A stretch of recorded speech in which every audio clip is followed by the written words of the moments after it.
Friends, स्वागत है आप लोग का आज के टेस्ट सीरीज में। आज आप लोग का टेस्ट सीरीज 2 होगा सोशल साइंस का, ठीक है, सामाजिक विज्ञान का, जिसको आप लोग एसएसटी भी कहते हैं, ठीक है। तो टारगेट 40 क्वेश्चन का आप लोग के लिए और आप ही लोग के लिए मेहनत है और आप ही लोग को जवाब देना है, ठीक है। तो चलिए शुरू करते हैं आज की क्लास। पहला क्वेश्चन है आपका, किस पत्र ने रातों रात वर्नाक्युलर प्रेस एक्ट से बचने के लिए अपनी भाषा बदल दी थी? बताइए आप लोग कौन था? Bengal Gazette, Hindustan Review, Indian Mirror, Amrita Bazar Patrika. जवाब दीजिए आप लोग, क्या होगा। और जितना भी इसमें क्वेश्चन है आप लोग के लिए हर टेस्ट सीरीज का क्वेश्चन आपके लिए बहुत इंपॉर्टेंट है, क्योंकि एकदम जिसको कहा जाता है निचोड़, वो चीज मैं आपको दे रहा हूं लाके, ठीक है। और इतना अगर आप कर लेते हैं तो पास होने की 100% गारंटी, और डिवीजन तो आपका जो भी हो जाए, ठीक है। चलिए, तो अगर बात करें इसका सही आंसर, तो किस पत्र ने रातों रात वर्नाकुलर प्रेस एक्ट से बचने के लिए जो अपनी भाषा बदली थी, वो बदली थी अमृत बाजार पत्रिका ने। यानी आपका ऑप्शन नंबर डी हो जाएगा सही। अमृत बाजार पत्रिका ने रातों रात वर्नाकुलर प्रेस एक्ट के तहत अपनी भाषा को क्या की थी? बदल दी थी, ठीक है। सबसे ज्यादा पसंदीदा क्वेश्चन आपके सोशल साइंस में पूछा जाता है, सेफ्टी लैंप का आविष्कार किसने किया? इसका जरूर आप लोग अगर जो भी देख रहे हो कमेंट में जरूर बताइएगा, सेफ्टी लैंप का आविष्कार किसने किया था, ठीक है। Thomas Bell, James Watt, Humphry Davy, Edmund Cartwright. बताइए आप लोग सही जवाब क्या होगा, सोच लीजिए आप लोग दिमाग में। तो देखिए आप लोग का जवाब आ गया होगा। इसका सही आंसर हो जाएगा बाबू ऑप्शन बी, यानी हेम्फ्री डेवी ने सेफ्टी लैंप का आविष्कार किया था, ठीक है। हेम्फ्री डेवी ने सेफ्टी लैंप का आविष्कार किया था। आगे, विश्व बाजार संगठन की स्थापना कब हुई?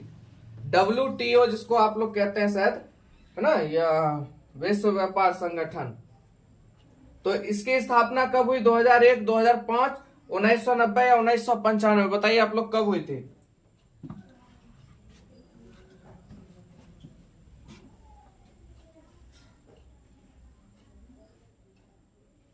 चलिए देखिए, इसका फुल फॉर्म भी कभी कभी पूछ देता है, विश्व व्यापार संगठन यानी WTO, इसका फुल शायद एब्रिविएशन हो गया, शॉर्ट फॉर्म, यानी वर्ल्ड ट्रेड ऑर्गेनाइजेशन, ठीक है।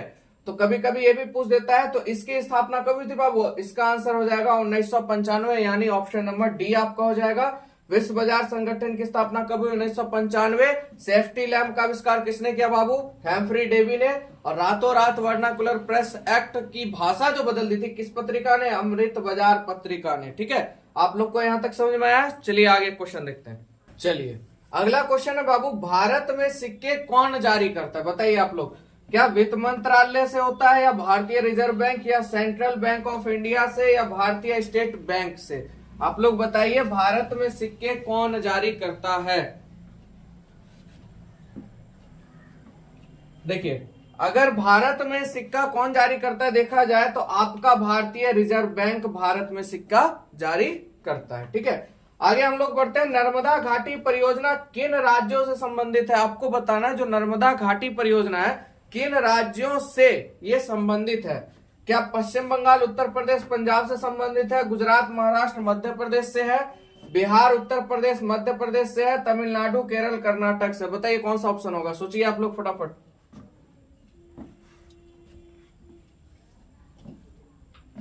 चलिए तो देखिए, इधर से अगर हम लोग बढ़ते हैं, नर्मदा घाटी परियोजना आपकी, तो नर्मदा आपके पश्चिम बंगाल में है ही नहीं, बिहार की तो बात ही छोड़ दीजिए, ये दोनों ऑप्शन पहले खत्म हो गया। इधर तमिलनाडु, इधर बढ़ जाइए, केरल, कर्नाटक, ये सब आपके किधर? केरल कर्नाटक आपका किधर है? इधर क्या कहते हैं, शायद अरब सागर के किनारे, है ना। तो ये तो होने से नहीं रहा, आपके पास सिर्फ बाबू एक ही क्वेश्चन बचता है, गुजरात, महाराष्ट्र और मध्य प्रदेश। इस तीनों राज्यों से नर्मदा घाटी परियोजना क्या संबंधित है? गुजरात, महाराष्ट्र और मध्य प्रदेश से। आगे बढ़ते हैं, निम्न में से कौन अर्थव्यवस्था के प्राथमिक क्षेत्र में सम्मिलित है? आपको बताना है इनमें से चारों में से कौन है जो प्राथमिक क्षेत्र से सम्मिलित है। और ये प्राथमिक क्षेत्र, द्वितीय क्षेत्र और तृतीय क्षेत्र, ठीक है।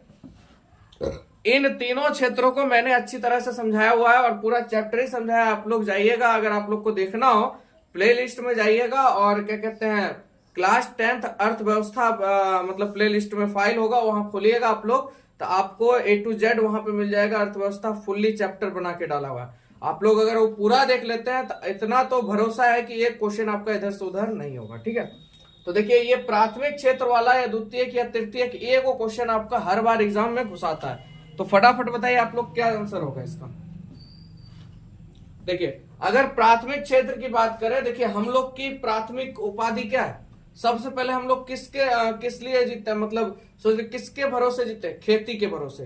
कारण क्या है, पहले कृषि, कि हम लोग जो भी जनसंख्या है, मतलब गरीब अमीर जो भी है, या गांव से रिलेटिव जो भी है, उनके लिए सबसे पहला महत्व किसको दिया जाता है, कृषि को दिया जाता है, खेती को दिया जाता है। ठीक है, तो प्राथमिक क्षेत्र से संबंधित कौन होगा आपका, कृषि क्षेत्र हो जाएगा। कौन सा क्षेत्र हो जाएगा, कृषि क्षेत्र। प्राथमिक क्षेत्र से रिलेटिव क्या हो जाएगा आपका, कृषि क्षेत्र।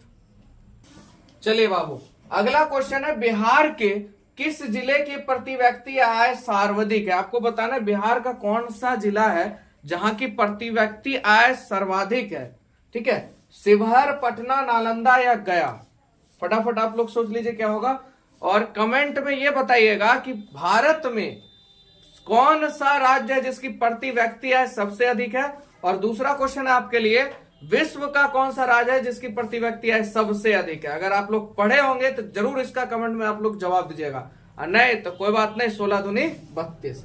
ठीक है, तो देखिए अगर बात करें इसके सही जवाब की, तो आपका एक ही जिला है जो कि क्या है, पटना, जिसकी प्रति व्यक्ति आय क्या है, सर्वाधिक है। ठीक है, अगला आपका, व्यवसायिक बैंकों का सर्वप्रथम राष्ट्रीयकरण कब किया गया था। ठीक है, व्यवसायिक बैंकों का सर्वप्रथम राष्ट्रीयकरण कब किया गया, 1969, 1966, 1975, 1980।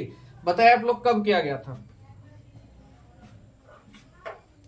देखिए व्यवसायिक जो बैंक थे उनका राष्ट्रीयकरण किया गया था आपका 1969 ईस्वी में। ठीक है, 1900 आपका कितना ईस्वी में, 69 ईस्वी में। अगला क्वेश्चन है, उपभोक्ता अधिकार दिवस कब मनाया जाता है। उपभोक्ता का जो अधिकार था, ठीक है, आपके अर्थशास्त्र से रिलेटिव ये क्वेश्चन है, तो उपभोक्ता अधिकार जो उनका अधिकार था उसके लिए कौन सा दिन मनाया जाता है, बताइए आप लोग। चलिए देखिए उपभोक्ता जो अधिकार दिवस है वो आपका शायद मनाया जाता है। फटाफट आप लोग का जवाब आ गया। चलिए तो बताइए आप लोग कौन सा हो जाएगा। तो देखिए 15 मार्च हो जाएगा। कब मनाया जाता है, 15 मार्च को उपभोक्ता अधिकार दिवस मनाया जाता है। और इससे एक और क्वेश्चन पूछ सकते हैं आपके एग्जाम में, कभी कभार ईस्वी दे देगा, तो ध्यान रखिएगा ये जो आपका जो उपभोक्ता अधिकार दिवस है कब लागू हुआ था, तो लगभग 2003 में, आपका 15 मार्च 2003। ठीक है, इसका डेट है उपभोक्ता अधिकार दिवस का। ठीक है, चलिए आगे देखते हैं। चलिए अगला क्वेश्चन है बाबू आप लोग का, गरीबी के कुचक्र की धारणा किसने दी थी। बताइए आप लोग, गरीबी के कुचक्र की धारणा किसने दी थी। एल्फ्रेड मार्शल ने, साइमन कुजनेतस ने, रैगनर नर्कस ने या कीनस ने। बताइए आप लोग फटाफट।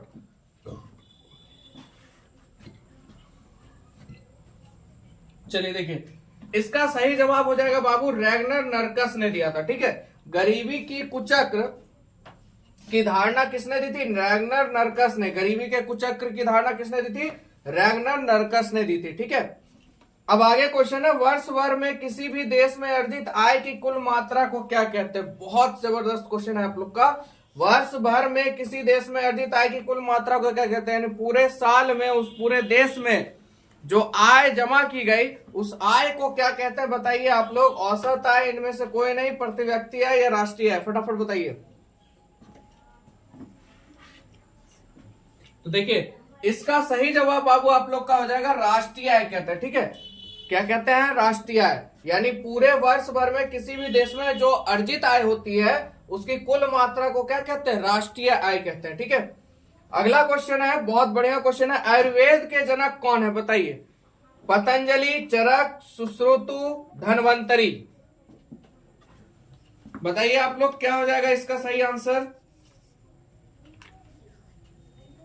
तो देखिए अगर आयुर्वेद के जनक की बात करें तो आयुर्वेद के जनक कहा जाता है धन्वंतरी जी को। किनको कहा जाता है, धन्वंतरी जी को। ठीक है, अगला क्वेश्चन है आप लोग का, टैक्सोल का उपयोग होता है, बताइए किसमें, कैंसर में, मलेरिया में, टीबी में, एड्स में। बताइए आप लोग किसमें होता है। देखिए टैक्सोल का जो उपयोग होता है आपके कैंसर के लिए होता है। ठीक है, और इसके लिए आपके गांव घर में एक चीज पाया जाता है, जो टैक्सोल किसमें पाया जाता है, तो आप लोग को पता होगा चिरचिरी के गाछ में, है ना, जिससे कि मुंह धोने से भाई कैंसर दूर होता है। ठीक है, तो आप लोग अभी से धोइए तो ज्यादा बेटर रहेगा। सप्ताह में कम से कम 1 या 2 दिन चिरचिरी के पौधे से, उसके डांट से दंतवन किया कीजिए, ज्यादा बेटर रहेगा। चलिए अगला क्वेश्चन है, निम्न में से कौन नवीकरणीय ऊर्जा का स्रोत है? बताइए आप लोग। नवीकरणीय, आप लोग को पता होगा नवीकरणीय और नवीकरणीय क्या है। नवीकरणीय का मतलब होता है, मैं आप लोग को बता देता हूं शॉर्ट में सीधा, कि मतलब खत्म होने के बाद उसका पुनः उपयोग किया जा सके, यानी उसको पुनः प्राप्त हम लोग कर सकते हैं। और नवीकरणीय का मतलब होता है जो एक बार समाप्त हो गया, दोबारा इस धरती पे लौट के आने की उम्मीद नहीं है। पर चाह लेगा इंसान तो आज के युग में तो सब चीज हो जाता है, अगर चाह लेगा तो आने का उम्मीद है, बट अभी तक हुआ नहीं है, प्रोसेस नहीं है ऐसा। ठीक है, तो आप लोग ध्यान समझिएगा, यहीं से आपके 2-3 क्वेश्चन डील हो जाएंगे। कोयला और पेट्रोलियम आपका नवीकरणीय ऊर्जा नहीं है, ये क्या और नवीकरणीय, ध्यान रखिएगा। कोयला ऊर्जा, सॉरी, कोयला, पेट्रोलियम और प्राकृतिक गैस, ये तीनों आपके अनवीकरणीय स्रोत है, यानी अनवीकरणीय ऊर्जा के रूप में होता है। ठीक है, याद रखिएगा, कोयला, पेट्रोलियम और प्राकृतिक गैस। सौर ऊर्जा आपका नवीकरणीय ऊर्जा है, इसका समाप्ति है नहीं है, तो नवीकरणीय ऊर्जा का स्रोत क्या हो जाएगा आपका? सौर ऊर्जा हो जाएगा। क्या हो जाएगा? सौर ऊर्जा। चलिए अगला क्वेश्चन है आप लोग का, भारत का सबसे लंबा बांध कौन सा है? बताइए आप लोग, भारत का सबसे लंबा बांध कौन सा है? रिहंद बांध, हीराकुंड बांध, भाखड़ा नांगल बांध, टिहरी बांध। बताइए आप लोग क्या हो जाएगा सही।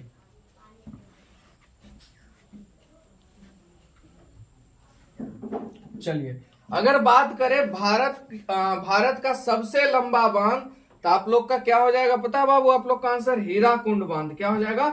हीराकुंड बांध हो जाएगा। भारत का सबसे लंबा बांध क्या हो जाएगा? हीराकुंड बांध। भारत का सबसे लंबा बांध आपका क्या हो जाएगा? हीराकुंड बांध। चलिए, कहलगांव तापीय विद्युत परियोजना कहाँ है? आपको बताना है, भागलपुर में है, मुजफ्फरपुर में, कटिहार में है कि बरौनी में? फटाफट बताइए, कहलगांव तापीय विद्युत परियोजना कहाँ है?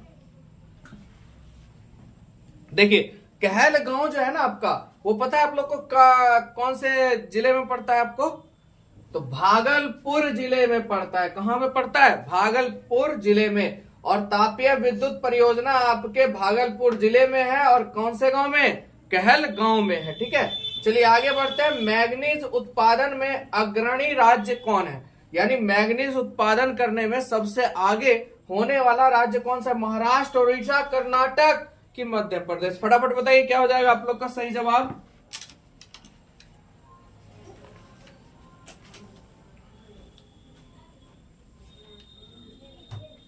चलिए आगे आप लोग का सही जवाब देखिए, मैग्नीज उत्पादन में अग्रणी राज्य, सबसे आगे वाला जो राज्य है, यानी अग्रणी राज्य की अगर बात करें बाबू, तो आपका ओडिशा हो जाएगा, जो मैग्नीज उत्पादन में सबसे आगे है। कौन सा राज्य आपका? ओडिशा। ठीक है, अगर भाखड़ा नांगल परियोजना किस नदी पर बनी है? गोदावरी, महानदी, कृष्णा, सतलज। और ये क्वेश्चन एक ऐसा क्वेश्चन है जो दुनिया के ऑल कंपटीशन में आने वाला क्वेश्चन है। भाखड़ा नांगल परियोजना, हर कंपटीशन में एक ना एक क्वेश्चन इससे मिलता है, और सेम क्वेश्चन आप लोग का मिलता है। ठीक है, तो इस लोग का इसका जवाब आप लोग फटाफट कमेंट में करके बताइए क्या होगा।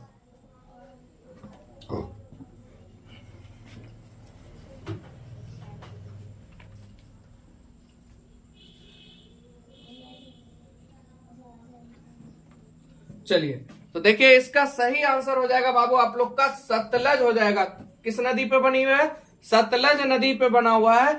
और इसके बारे में 2-3 चीज हम लोग जान लेते हैं।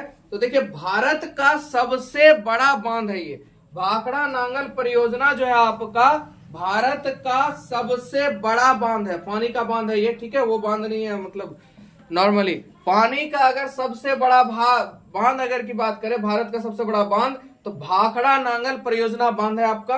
ठीक है, और ये जो सतलज नदी है, ये आपका हिमाचल से पंजाब के बीच में, ठीक है, कहां तक स्थित है ये?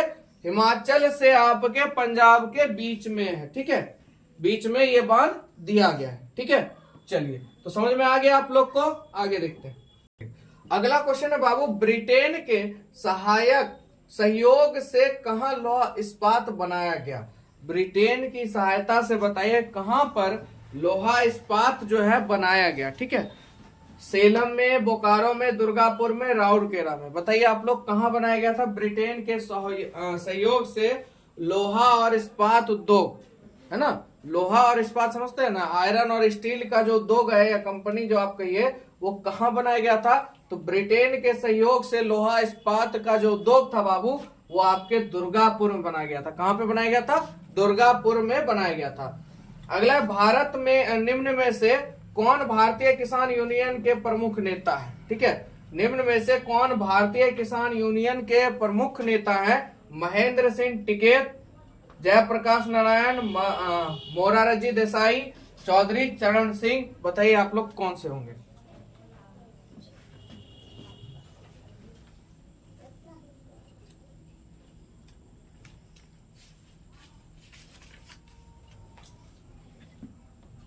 चलिए, आप लोग का जवाब आ गया। तो देखिए, अगर बात करें भारतीय किसान यूनियन के जो प्रमुख नेता थे, वो आपके थे महेंद्र सिंह टिकैत। ठीक है, कौन थे? महेंद्र सिंह टिकैत थे। चलिए आगे बात करते हैं, ग्राम पंचायत का प्रधान कौन होता है? ये भी बहुत बार क्वेश्चन पूछा गया है, फटाफट आप लोग जवाब दीजिए, कौन होता है? ग्राम पंचायत का प्रधान कौन होता है?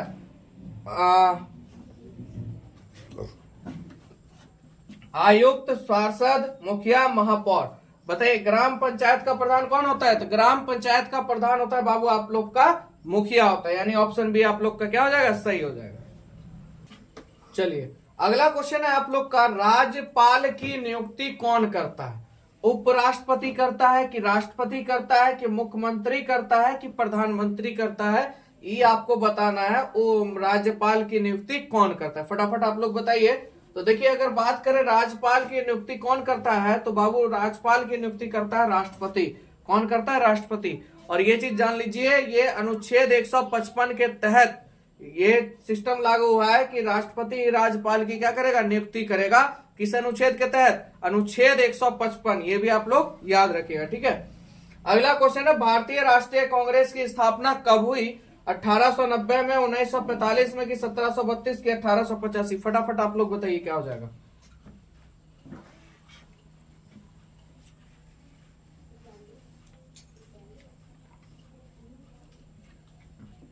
चलिए देखिए, भारतीय राष्ट्रीय कांग्रेस की स्थापना हुई थी बाबू आपका 1885 ईस्वी में। और कभी कभी क्वेश्चन आपसे ये भी पूछ देगा कि बताइए भारतीय राष्ट्रीय कांग्रेस की स्थापना कहां हुई थी? तो कहां हुई थी? तो बाबू मुंबई में हुई थी। कहां हुई थी? मुंबई में हुई थी। और कब हुई थी? 1885 ईस्वी में। कब हुई थी? 1885 ईस्वी में। अगला क्वेश्चन है आपका, जॉन के ने किस मशीन का आविष्कार किया? जॉन के ने किस मशीन का आविष्कार किया? Flying shuttle, spinning jenny, wasp engine, power loom. फटाफट बताइए किसने किया था? बहुत जबरदस्त क्वेश्चन है आप लोग का।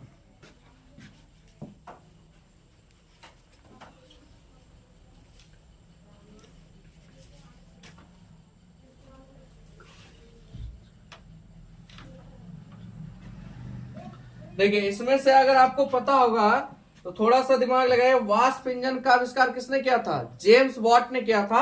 वास्प इंजन का आविष्कार किसने किया था बाबू? जेम्स वॉट ने किया था। ठीक है, और अगर देखिएगा स्पिनिंग जेनी अगर आपका पूछता है तो इसका आविष्कार किया था आपका हेमस हरग्रीज ने, जेम्स हरग्रीज ने शायद। ठीक है, स्पिनिंग जेनी का आविष्कार किया था आपका जेम्स हरग्रीज ने। और बात करें अगर जॉन के की, तो इसने किया था फ्लाइंग शटल का आविष्कार किया था। किसका किया था? फ्लाइंग शटल का आविष्कार किया था जॉन के ने। ठीक है, समझ में आया आप लोग को? स्पेनिंग जेनी का आविष्कार किसने किया था? जेम्स हरग्रीज ने। और वास्प इंजन का आपका होता है जेम्स वाट ने। तो इसी में से क्वेश्चन घुमा के पूछता है। ये वाला क्वेश्चन बहुत कम आता है, पावर लूम वाला। ठीक है, चलिए अगला क्वेश्चन है आप लोग का, वर्नाक्यूलर प्रेस एक्ट को किसने रद्द किया?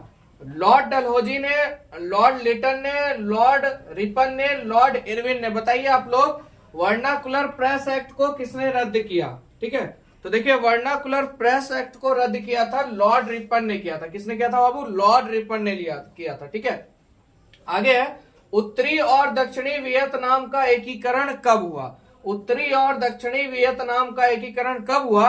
ऑप्शन है 1975, 1960, 1976, 1965। बताइए आप लोग कब किया था? ठीक है,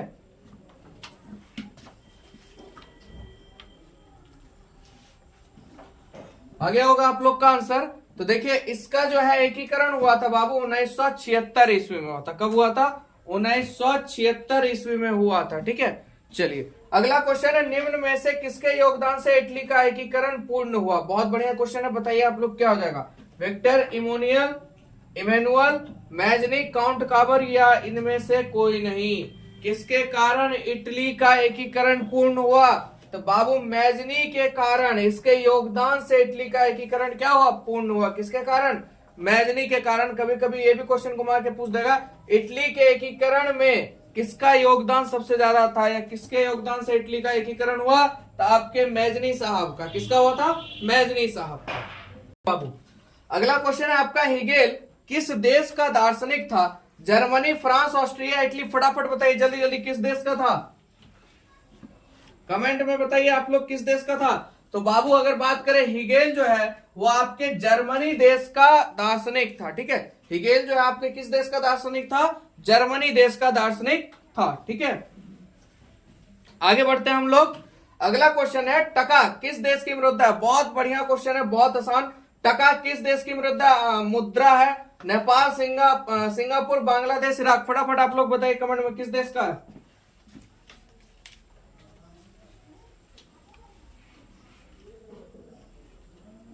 चलिए आप लोग का आंसर आया। तो देखिए टका जो है आपका कहां का है बाबू? बांग्लादेश का। कहां का है? बांग्लादेश का है। अगला क्वेश्चन है, बिहार में पहला क्षेत्रीय ग्रामीण बैंक कब स्थापित हुआ? बहुत बढ़िया क्वेश्चन है, बिहार में पहला क्षेत्रीय ग्रामीण बैंक कब स्थापित हुआ? फटाफट बताइए आप लोग, इसका जवाब क्या हो जाएगा? 1976, 1974, 1970, 1975? बताइए आप लोग क्या सही जवाब हो जाएगा? देखिए इसका सही जवाब हो जाएगा 1975। ठीक है, बिहार में आपका पहला क्षेत्रीय जो ग्रामीण बैंक था वो बनाया, स्थापित हुआ कब बाबू? 1975 ईस्वी में हुआ था। ठीक है, अगला क्वेश्चन है आप लोग का, खाद्य पदार्थों की गुणवत्ता मापने के लिए किस मानक चिन्हों का उपयोग किया जाता है? इसके बारे में बताना है आपको। Egg mark, whole mark, ISI mark और नन ऑफ दीज। ठीक है, इस चारों में कौन हो जाएगा? तो देखिए यहाँ पे तो सबसे पहले नन ऑफ दिस तो छोड़ ही दीजिए। आइए ISI मार्क, तो ISI मार्क जो होता है आपका वो मतलब एक तरह से मतलब जांच पड़ताल के बाद इसको दिया जाता है। ठीक है, होल मार्क का आपको पता है प्रयोग किसमें होता है? सोना और चांदी में होल मार्क का प्रयोग होता है। तो खाद्य पदार्थों की गुणवत्ता को मापने के लिए जिसका उपयोग होता है वो आपका होता है बाबू एग मार्क। क्या हो जाता है?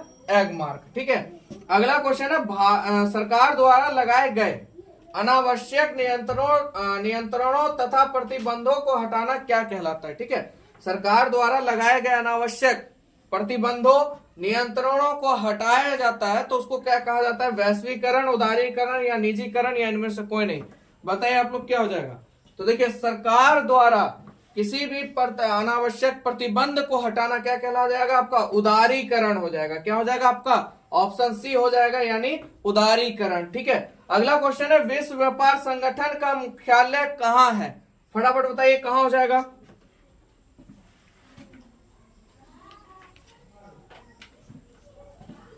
आगे आप लोग का आंसर, जेनोवा, न्यूयॉर्क, रोम या वॉशिंगटन DC? तो देखिए विश्व बाजार संगठन का मुख्यालय जो है आपका जेनोवा में है, जो कि जेनोवा के कहां पे है? स्विट्जरलैंड में। ठीक है, चलिए बाबू अगला क्वेश्चन देखते हैं, भारत का पहला सीमेंट संयंत्र कहां स्थापित है? ठीक है, मुंबई, दिल्ली, चेन्नई, कलकत्ता? फटाफट बताइए बाबू कहां पे स्थित है?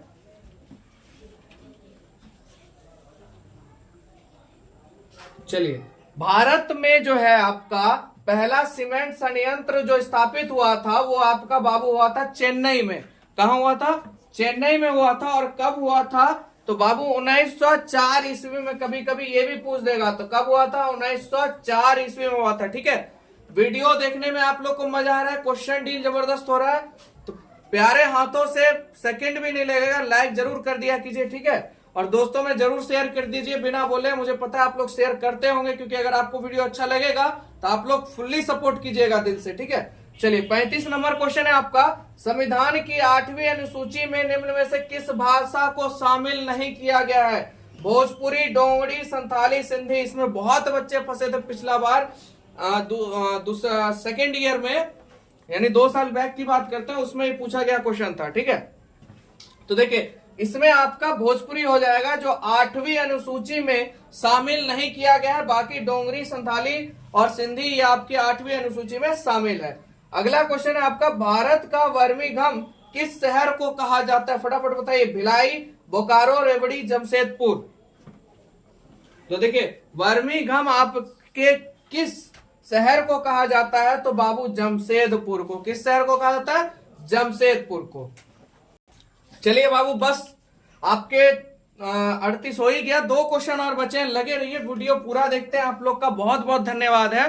ठीक है, तो सपोर्ट में रहिए एकदम जबरदस्त। तैयारी तक यानी बिहार बोर्ड तक आपका जितना भी है ना, प्रयास ये रहेगा कि अगर आपने इतना देख लिया, अगर आपने कभी भी नहीं पढ़ा, तो अगर आप इतना कर लेते हैं तो आपका रिजल्ट होने से कोई नहीं रोक सकता। पास होने की तो फुल गारंटी है, यानी चांस है जरूर, आगे भगवान की माया।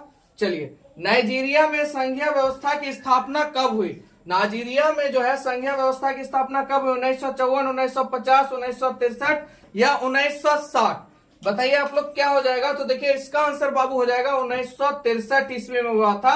नाइजीरिया में संघीय व्यवस्था की स्थापना हुई थी 1963 ईस्वी में। ठीक है, अगला क्वेश्चन है बाबू आप लोग का कि बाघ परियोजना की शुरुआत कब हुई? ये भी बहुत बार पूछा गया क्वेश्चन है। बाघ परियोजना की शुरुआत कब हुई? 1975, 1970, 1978 की 1973? इसका जवाब आप लोग खुद बताइए फटाफट, जल्दी कमेंट में, कब होगा अगर आप लोग ने पढ़ा होगा तो। देखिए बाघ परियोजना की जो शुरुआत हुई थी बाबू, वो आपकी 1973 ईस्वी में हुई थी। कब हुई थी? 1973 ईस्वी में। चलिए, आप लोग का बस 2 क्वेश्चन बचा बाबू। काजीरंगा राष्ट्रीय उद्यान कहाँ स्थित है? फटाफट बताइए। उत्तराखंड, राजस्थान, असम, उत्तर प्रदेश? ये भी हर कंपटीशन में पूछा गया क्वेश्चन है। फटाफट बताइए, राष्ट्रीय उद्यान काजीरंगा कहाँ स्थित है? तो देखिए ये जो आपका स्थित है बाबू, ये असम में है। और एक चीज ध्यान रखिएगा, ये किसके लिए फेमस है? तो एक सींग वाले गेंडे के लिए। असम में है, किसके लिए? एक सींग वाले गेंडे के लिए। ठीक है, चलिए अगला क्वेश्चन है, निम्न में से कौन जीवाश्म ईंधन है? बहुत आसान सा क्वेश्चन है। प्राकृतिक गैस, पेट्रोलियम, कोयला? बताइए क्या होगा? तो देखिए इसका आंसर हो जाएगा इनमें से सभी हो जाएगा, यानी आपका टोटल 40 क्वेश्चन कंप्लीट हो गया। तो आप लोग कमेंट में बताते नहीं है, ये आप लोग बहुत अच्छा काम करते हैं, तो कृपया करके जरूर बताया कीजिए। जो भी क्लास 10th के, खासकर 40 में आप कितना मार्क्स ऑब्टेन कर पाते हैं। ठीक है, तो आपकी तैयारी पता चलेगी आपको कितनी है। ठीक है, वीडियो पसंद आया तो जरूर दोनों हाथों से लाइक ठोक दिया कीजिए प्यार से। ठीक है, मिलेंगे आप लोग से नेक्स्ट वीडियो। आज के लिए इतना।